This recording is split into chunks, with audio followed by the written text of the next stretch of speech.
और NEET paper leak को लेकर देश भर में हुए प्रदर्शन के बाद अब एक्शन का दौर जारी है। कॉकरोच जनता पार्टी ने एक बार फिर से आंदोलन की चेतावनी दी है। तो देर रात सरकार ने प्रतिनिधियों से सीजेपी नेताओं से मुलाकात की। देर रात चली 2 से 3 घंटे की बैठक के बाद आश्वासन दिया गया है कि किसी भी प्रदर्शनकारी के खिलाफ कोई एक्शन नहीं लिया जाएगा। प्रदर्शनकारियों पर दर्ज एफआईआर वापस होंगी। अब भविष्य में उनके खिलाफ कोई कार्रवाई नहीं की जाएगी और सभी लोगों को रिहा कर दिया जाएगा। जिसके बाद सीजेपी ने कहा कि किसी भी प्रदर्शनकारी को अकेला नहीं छोड़ा जाएगा।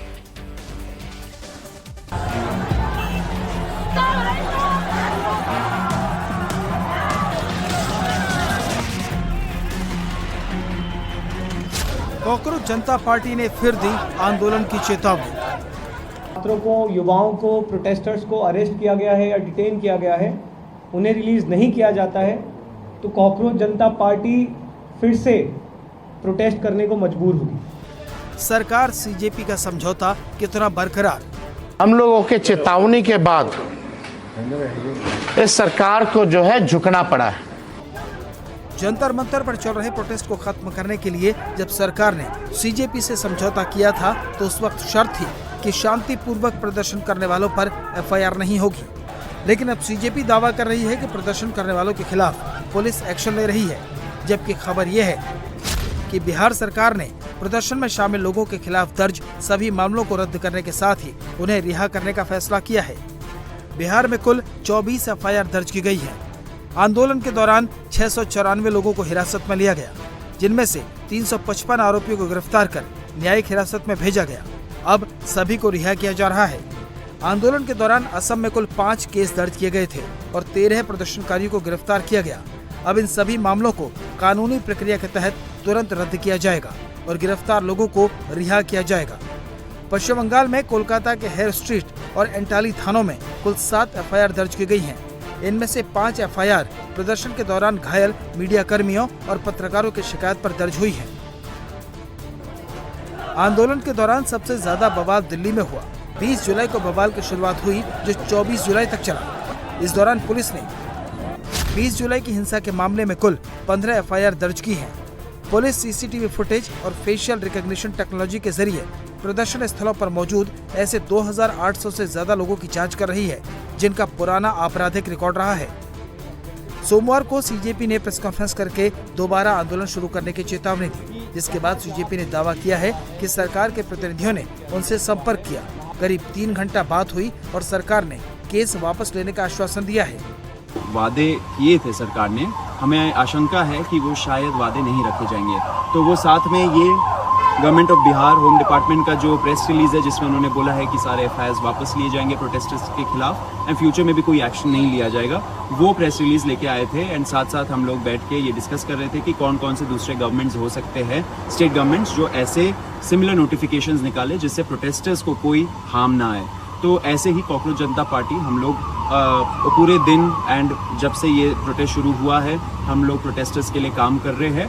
एंड अभी हम लोगों ने काफ़ी लंबा डिस्कशन किया, ऑलमोस्ट 1.5-2 घंटे हो गए करते हुए। अभी हम लोग निकल रहे हैं एंड सरकार ने गारंटी दिया है कि कल तक जितने भी हमारे एप्रीहेंशंस थे कि ये स्टेट में कुछ हो जाएगा, वो स्टेट में हो जाएगा, उन सब का नोटिफिकेशंस निकल आएगा एंड प्रोटेस्टर्स एक तरीके से सेफ रहेंगे। फ्यूचर में भी उनके खिलाफ कोई एक्शन नहीं होगा। वहीं दिल्ली पुलिस क्रिमिनल रिकॉर्ड वाले लोगों की जांच कर रही है, उनका वेरिफिकेशन चल रहा है। इस बीच प्रदर्शन में शामिल छात्रों के खिलाफ दर्ज हुई एफआईआर हटवाने के लिए सीजेपी के लोग कपिल सिब्बल से मिले। सुप्रीम कोर्ट के सीनियर एडवोकेट कपिल सिब्बल भी छात्रों को कानूनी मदद देने के लिए राजी हो गए हैं। राज्यों में मुकदमे लड़ने के लिए उन्होंने 1 करोड़ रुपए भी दिए, जिसके बाद सीजेपी ने धमकी दी है कि अगर छात्रों के खिलाफ दर्ज एफआईआर वापस लेने और गिरफ्तार छात्रों को रिहा करने का वादा नहीं निभाया तो फिर से प्रोटेस्ट शुरू होगा। पर सहमति बनी थी कि जितनी भी एफआईआर्स प्रोटेस्टर्स और ऑर्गेनाइजर्स के खिलाफ फाइल की गई है, हमारे जंतर मंतर पर चल रहे प्रदर्शन को लेकर, 20 जुलाई के प्रदर्शन को लेकर और देश भर में चल रहे प्रदर्शनों को लेकर, वो सभी एफआईआर्स विड्रॉ की जाएंगी। और इस बात पे भी अलाइनमेंट हुआ था कि कोई भी नई एफआईआर फ्यूचर में किसी भी प्रोटेस्टर या ऑर्गेनाइजर के खिलाफ फाइल नहीं की जाएगी। हम उम्मीद करते हैं कि अगर एक सीनियर कैबिनेट मिनिस्टर सरकार की तरफ से एक एग्रीमेंट कर रहे हैं तो उसे ऑनर किया जाएगा। छात्रों को, युवाओं को, प्रोटेस्टर्स को अरेस्ट किया गया है या डिटेन किया गया है, उन्हें रिलीज़ नहीं किया जाता है तो कॉकरोच जनता पार्टी फिर से प्रोटेस्ट करने को मजबूर होगी। वहीं बिहार के अलग अलग जिलों में हिंसक प्रदर्शन को लेकर पुलिस एक्शन मोड में है। सीवान में प्रदर्शनकारियों पर AK-47 से फायरिंग के मामले में भी जमकर राजनीति हो रही है। हालांकि प्रशासन ने मान लिया है कि पुलिसकर्मी ने छात्रों के प्रदर्शन के दौरान फायरिंग की, जिसके बाद कांस्टेबल अभिषेक पटेल को सस्पेंड कर दिया गया है। AK-47 से कोई जख्मी नहीं हुआ है। जो DIU का जवान JP चौक पर गया, इसकी जांच के दौरान पता चला कि उसी दिन सुबह एक हत्या की घटना घटित हुई है। इसकी जांच एवं कार्यवाही के लिए वह टीम वहां से गुजर रही थी। कमिश्नर सर एवं DIG सर का संयुक्त जांच प्रतिवेदन प्रक्रियाधीन है।